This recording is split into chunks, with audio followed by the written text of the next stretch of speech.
नमस्कार, स्वागत है आपका हमारे चैनल में। अब खबरें विस्तार से। केरल में निपा वायरस में हुई 14 वर्षीय युवक की मौत के बाद केंद्र सरकार ने बड़ा कदम उठाया है। केंद्र सरकार ने राज्यों में मामलों की जांच करने के लिए महामारी पर लगाम लगाने और तकनीकी सहायता देने के केरल की मदद के लिए एक बहुसदस्यीय प्रतिक्रिया टीम तैनात करने का फैसला किया है। बता दें कि मल्लापुरम जिले में निपा वायरस से मौत का मामला सामने आया है। रविवार को एक बयान में केंद्रीय स्वास्थ्य मंत्रालय ने कहा है कि जिस 14 वर्षीय लड़के की मौत हुई उसे तीव्र इन्फ्लुएंजा सिंड्रोम था और उसे कोझिकोड के एक अस्पताल में ट्रांसफर करने से पहले पृथ्वीमन्ना के एक अस्पताल में भर्ती कराया गया था। पुणे स्थित नेशनल इंस्टीट्यूट ऑफ वायरोलॉजी के भेजे गए सैंपल में निपा वायरस के संक्रमण की पुष्टि हुई है।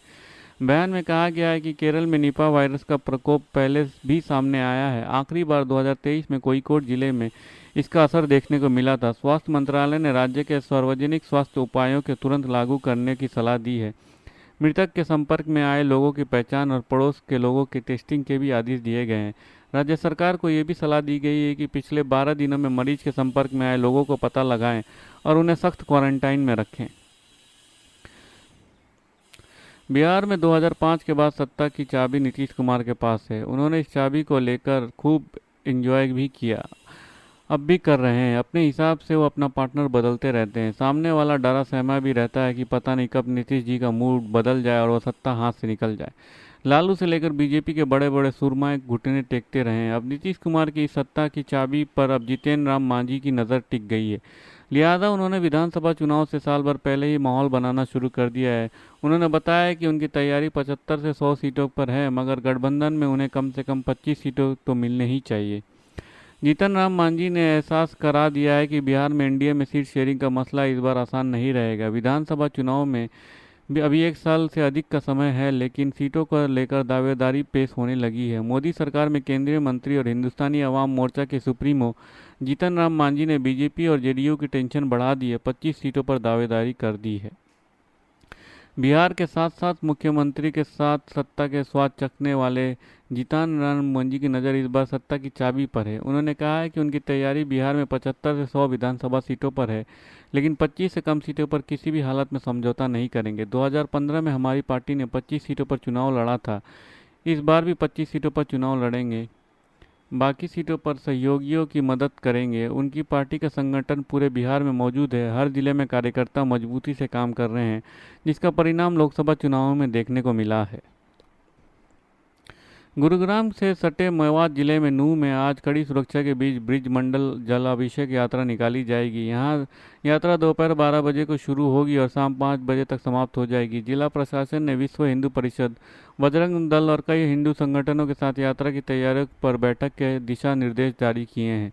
यात्रा के पहले नूह जिले में सुरक्षा बढ़ा दी गई है। प्रशासन ने रविवार को मोबाइल, इंटरनेट और एक साथ कई लोगों के एसएमएस भेजने की सेवाओं को 24 घंटे के लिए निलंबित करने का आदेश जारी किया है। पिछले साल इस यात्रा के दौरान हिंसा हुई थी। पिछले साल 31 जुलाई को नूह में विश्व हिंदू परिषद की शोभा यात्रा पर भीड़ द्वारा हमले किए जाने के बाद भड़की झड़पों में 2 होमगार्ड और गुरुग्राम की एक मस्जिद के मौलवी समेत 6 लोगों की मौत हो गई थी। इस बार यात्रा के पहले पुलिस ने अर्धसैनिक बलों के तैनात किया है और ड्रोन के जरिए कड़ी निगरानी की जा रही है। यात्रा के दौरान 5000 पुलिसकर्मी द्वारा निगरानी की जाएगी। रविवार को पुलिस अधीक्षक की मौजूदगी में जिले में फ्लैग मार्च निकाला जाएगा।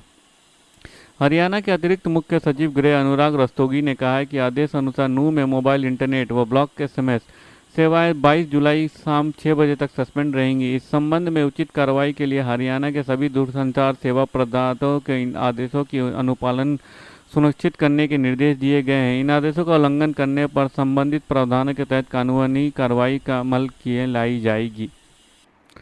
विवादास्पद ट्रेनी आईएएस पूजा खेड़कर ने यूपीएससी की ओर से की गई कार्रवाई जाने को लेकर अपनी प्रतिक्रिया दी है। खेड़कर ने आयोग की ओर से उनके खिलाफ कथित तौर पर धोखाधड़ी के प्रयास करने के लिए अपनी पहचान को गलत तरीके से पेश करने के लिए एफआईआर दर्ज किए जाने पर कहा है कि न्यायपालिका अपना काम करेगी, जो भी होगा वो उसका जवाब दूंगी।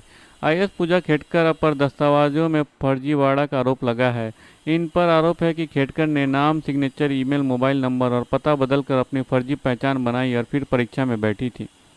न्यूज़ एजेंसी आईएनएस के रिपोर्ट के मुताबिक यूपीएससी ने पूजा, मनोरमा, दिलीप खेड़कर के खिलाफ कार्रवाई शुरू कर दी है। आयोग ने सिविल परीक्षा 2022 के अंतिम रूप से अनुशंसित उम्मीदवार पूजा खेड़कर के कड़ाचर की विस्तार से और गहन जांच की है।